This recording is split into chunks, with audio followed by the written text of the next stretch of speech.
ဒီလူတွေရဲ့မာနနဲ့အာဏာမက်မောမှုကနောက်ဆုံးမှာဘာတွေဖြစ်လာစေမလဲရုံးခန်းထဲမှာမိမ့်မပြိုနဲ့သူ့ဦးလေးတို့မီနာတို့ဘက်ကအလုပ်သမားတွေလိုက်စုနေတာကိုမကြေမနက်ပြောဆိုနေကြပါတယ်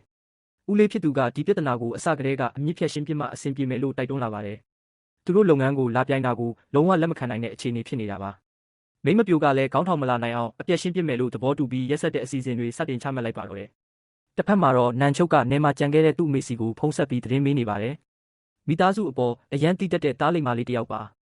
ဒီလာရတဲ့လစာငွေကိုအမေစီပို့ပေးလိုက်ပြီးဖြစ်လို့စေးဝယ်တောက်ဖို့တေချာမှကြားနေပါတယ်အမေဖြစ်သူကလည်းတားဖြစ်သူရဲ့ကျေးဇူးကိုအထူးပဲတင်နေရှာတာပါ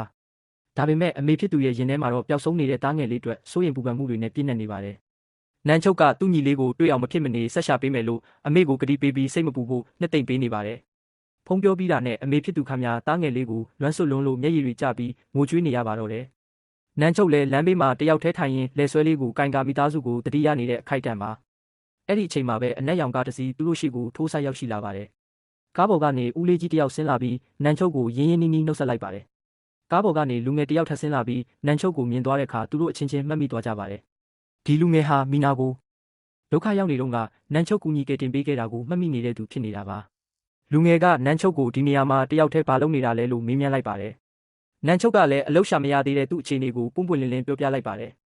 အဲ့ဒီအခါလူငယ်ကနန်ချုပ်ရဲ့အခက်အခဲကိုနားလည်ပြီးပတ်စံထုတ်ကကူညီဖို့ကမ်းလှမ်းလာပါတယ်မီနာကိုကူညီပေးခဲ့တဲ့ကျေးဇူးကိုဆက်ချင်တာလဲပါတာပေါ့